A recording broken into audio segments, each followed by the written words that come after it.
Good evening and a very warm welcome to Sunset News. As always, we bring you news, community stories, economics, weather, and sports.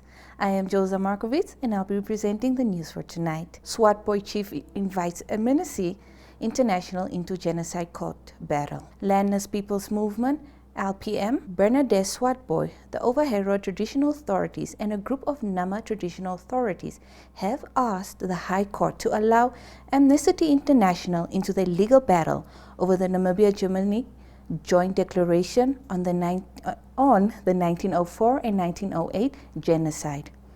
In the application dated 11 August 2026, the applicants seek to have Amnesty International admitted as the amicus curiae or friend of the court to present written and oral legal arguments when the main review application is heard.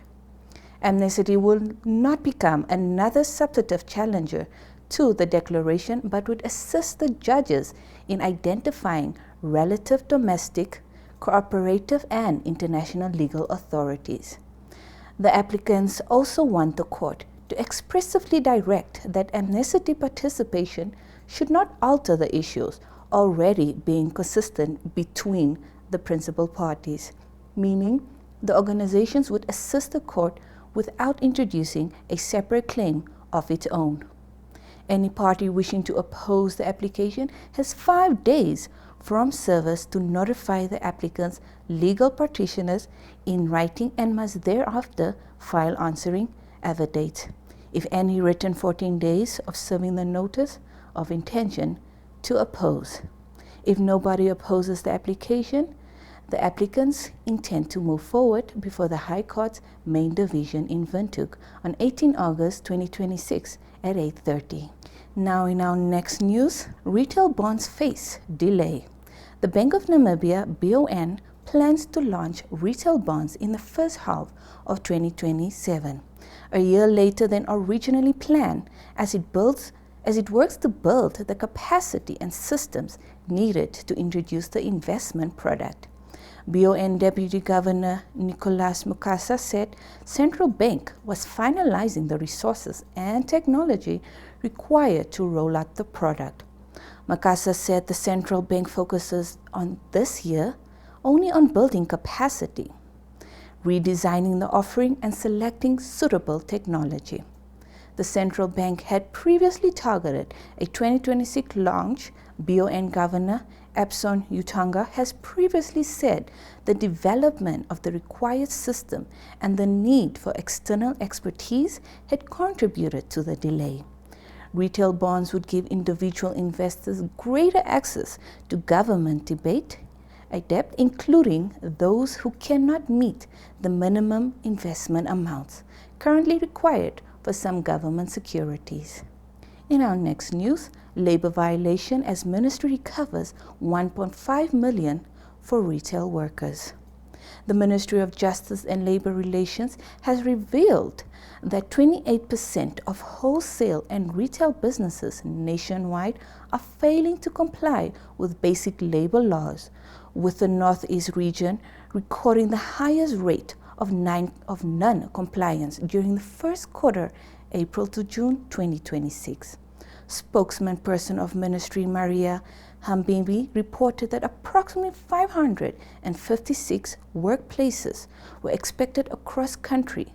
Of this, 402 employees were found to be compliant with the basic conditions of employment and the national minimum wage order, while 154 were in violations of these regulations.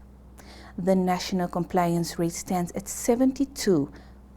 Regionally, the Central region performed best with a compliance rate of 94%, followed by the Southern region at 92%. In contrast, the Northern region exhibited a non-compliance rate of 43%, with the Northeast having the poorest record. Hambiri indicated that the most frequent violations included non-payment of wages, unauthorized and excessive deductions, and the failure to provide sick leave. She attributed this ongoing issue primarily to a deliberate disregard for labor laws. When inspectors engage with employers, the most common explanations cited were financial difficulties and a lack of understanding of labor law requirements. The ministry confirmed that it has identified repeated offenders from previous inspections rounds. During this period, 4 compliance orders were issued to ensure adherence to the law. Moving on, Irongo trafficking hidden in rape cases.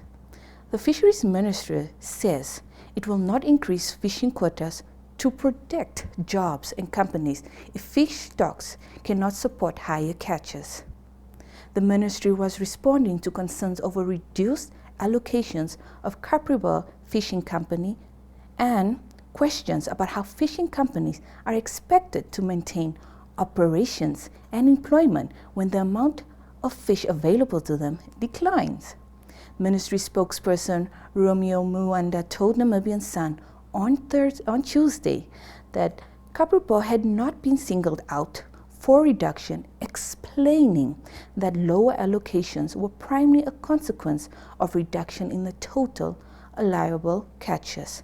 Tax determined for individual fishing seasons, he said. The government recognizes that reduced allocations can be consequences for fishing operation and employment, but cannot increase allocation beyond levels supported by specific assessments. Muanda said tax are based on scientific stock assessments and recommendation concerning the condition of individual fish stocks with the objective of ensuring sustainable utilization and the long-term viability of Namibia's marine sources. Stay with us for community news after this quick break. Namibia is a land of movement, with waves that never stop reaching forward. Here, adventure is not something we search for. It is something we are born into. In every corner of this country, creativity rises, from artists, from athletes, from dreamers. And when the world comes to explore Namibia, they discover something extraordinary. Because when sport moves people, creativity moves ideas, and tourism moves the world toward us. Something powerful happens. A platform where movement meets imagination, where industries connect, where opportunity grows, where Namibia's next chapter begins. Welcome to the Creative Sport Tourism Expo. Exhibit, partner, experience. Creative Sport Tourism.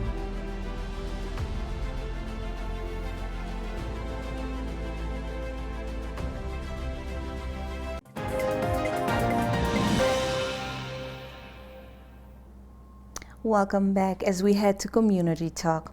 Expansion of mining activities increasing in Impopa Consistency. Impopa Consistency Councillor Jimiputa Kuaka says the expansion of mining activities in the area is increasingly encroaching the communities and homestands, with residents already forced to move due to mining-related disturbances. Kuaka was speaking during the Parliamentary Standing Committee on Natural Resources visit to the Kunene region this week, where the community is assessing mining activities and their impact on local communities. He also raised concerns over drilling taking place close to homestands and alleged that water from certain boreholes has turned black and is flowing into a nearby river where children looking after livestock reportedly drink from it. As we'll now go to a short video. The community who was staying in the Rotumba, they ran away due to the noise of their livestock. They come here and the mining is following them. You saw some houses. It was a complaint from this gentleman and Waipika, yeah, and him. Also, they started also their own small claims. But it's under a certain EPL gecko, or if I had, but we are going to find out. And then the gecko start taking away the claims from them, as they used to complain from me and the leadership of the region. And now, as we are here, there is two problematic activities which is happening here. It's the drilling up to the homestead where the people, they don't know where to run. I know I have this complaint in my office. Really, I stuck also. I cannot say go to other villages. The other people, they don't know due to the grazing. When you say you sit with everything. And there is also something else. Also, there's also livestock that side. And also there's a drilling of water, certain boreholes here, where there is a black water coming out deep. And that one is flowing in that river. You are going to go along the river. And it's going there. Those kids who are taking care of the livestock, they are drinking. They are.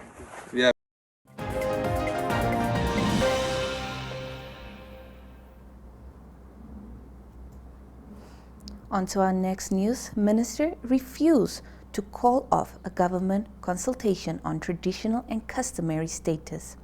The Minister of Urban and Rural Development, Jane Sawakasa, has refused to call off a government consultation on the traditional and customary status of Bawata despite the Hambashuka traditional authorities absent, saying the meeting will proceed and decisions will be made without those who choose not to attend. Sawakasa said the Hambabushu Traditional Authority had objected to the meeting being held in Rundu and wanted it hosted at its traditional authority. He said the meeting was conveyed by government, not a traditional authority, and that the Hambakusu were given the opportunity to present their case but failed to attend. Stay with us more for community news, followed by the latest economic news. Why did we have this meeting? Because Bwabwata has always been a bone of contention ever since it was declared the nation of Pan. On that basis, we thought let's have a consultative meeting. However, when invitation letters were sent, the chief of the Hambugosho Traditional Authority wrote a letter that he is uncomfortable to hold a meeting in Rundu because he wants this meeting to be held at his traditional authority. And my clarification at that point is one, this meeting is not called by a traditional authority, it's called by government. To traditional authorities who are equally stakeholders. So if we have to hold it in Mukwe at another traditional authority, what happens those that are coming? Traditional authorities invited from Diriku, invited from Sami, invited from Zambezi. Are they going to be guests of the chief or guests of the minister? We need to understand and separate these issues. If the traditional authority calls for a meeting and invites whoever they invite, that's their right. But when the minister calls for stakeholders that are part of the ministry, that's the minister's duty also. And it must be respected as such. It's not to change to say, I want it here. Why the status of Bwabwata matters is because it's a bone of contention. Traditional authorities in the Zambezi region say Bwabwata was part of the Zambezi region all along. The one from Hambugosho says no, Bwabwata is part of the Hambugosho territory. Now, for me as a minister to come to the basic understanding.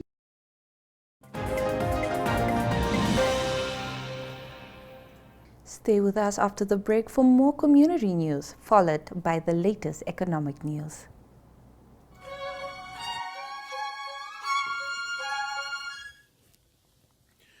From the heart of the continent to its farthest horizons, Africa awakens with stories that shape our world. This is Africa Good Morning, your window into the pulse of a dynamic continent. I'm Ashwin Berry, here to deliver the latest news, sharp insights, and the vibrant spirit of Africa. Every weekday, we dive into the headlines, uncover untold stories, and spotlight the people driving change. Plus, stay ahead with daily weather forecasts and economic updates to navigate your week with confidence. With direct coverage from our correspondents on the ground, we bring you in-depth access to Africa's beating heart. Mondays, Mike Situla reports from Zambia. Africa, good morning. Tuesdays, Talent Gore covers Zimbabwe. Africa. Wednesdays, Rorisang Mohojwe brings Botswana's news. Dumela, Rorisang. Thank you very much, Ashwin, for having me right here on Africa. Good morning. It is always a pleasure to be here with you all. Thursdays, Ari Hogarth tackles South Africa. Yes, very good morning, Ashwin and Aina. Yes, a good atmosphere. And Fridays, we focus on Namibia's bold narratives. From thriving cities to rugged plains, our team is there, capturing the rhythm of a continent on the rise. Africa Good Morning is your essential start. News, weather, economics, and more.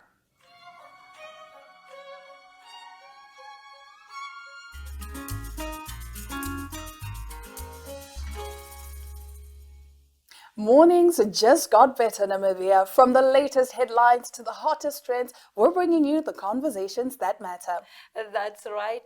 Bright minds, bold opinions, and a touch of morning magic. This is your daily dose of energy. So grab a cup and join in on the conversation every weekday morning at 8 o'clock with Smell the Coffee, hosted by Diana Master and Aina Raisa Quayo.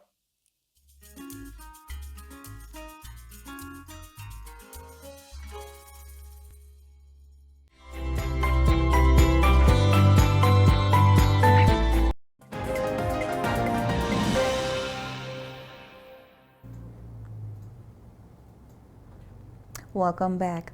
On economic news, uranium core samples removed.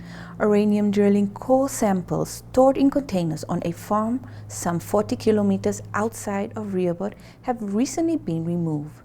The containers stood open and unattended for months after the locks had been broken off, with occasionally visits when samples were loaded onto bakkies and driven off via back roads.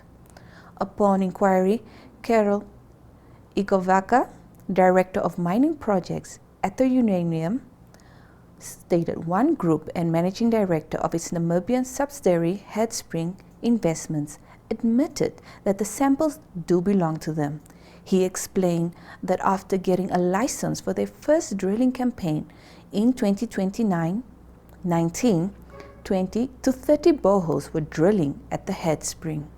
Experimental operations near temperate parts of the resilient core samples were then cut off and sent for laboratory testing.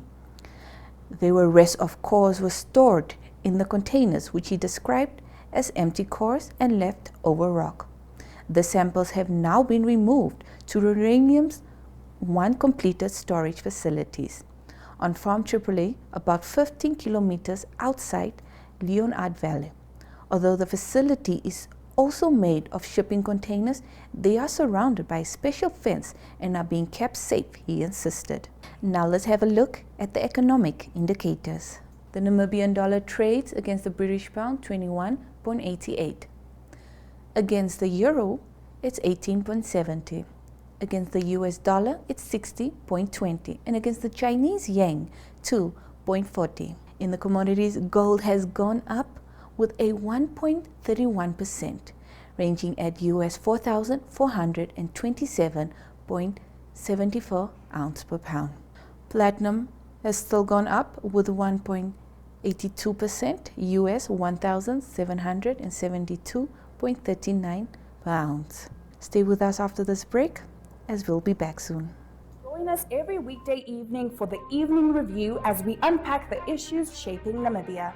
From politics and economics to culture and community life, our team delivers sharp analysis, expert insights, and conversations with Namibians across society. It's not just the headlines, it's the full picture. Stay informed and engaged with the Evening Review.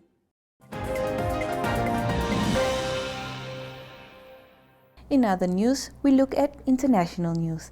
Putin warns of tit-for-tat seizures of European vessels. Russia's President Vladimir Putin has threatened to seize European vessels if European states follow through on plans to seize more commercial ships with Russian cargo. Putin delivered the warning on Wednesday while on board a Russian cruiser off the Pacific island of Sakhalin, where Russia's Navy was conducting a drill. He said Russia would be ready to carry out its own seizures, whatever we deem it necessary and appropriate, according to Russia's TASS news agency. The statement comes after several European countries intercepted ships suspected of being part of Moscow's so-called shadow fleet carrying Russian oil in conservation of European sanction.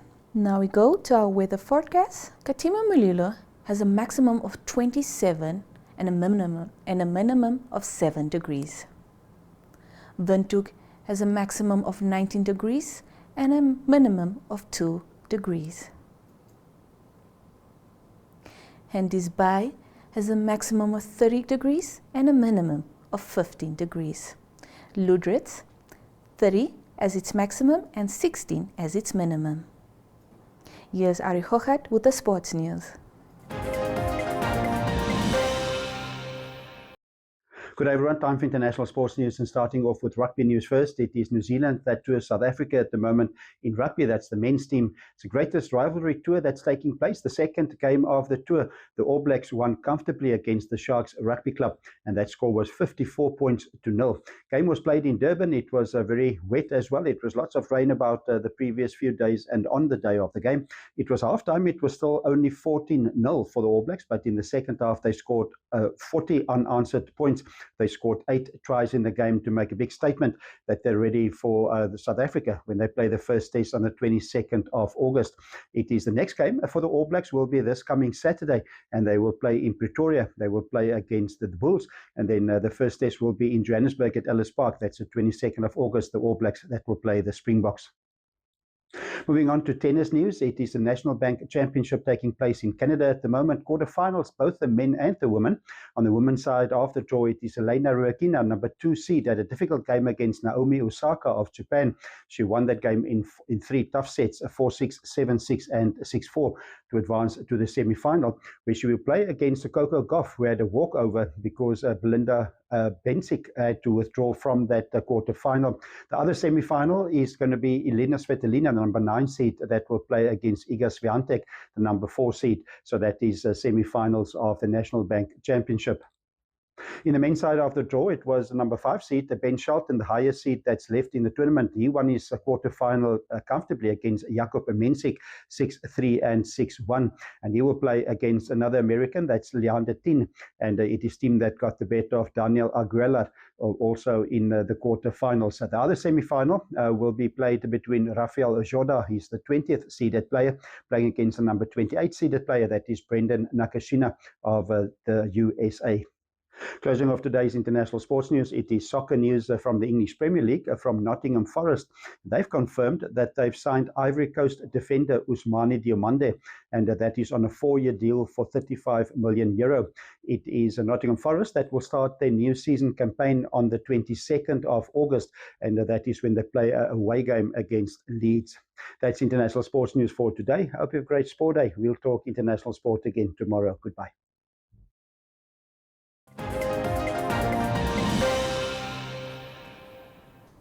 And with that, we come to the end of our broadcasting. Catch us on DSTV 285, GoTV 25, and 1UP2. See you again, same time, same place.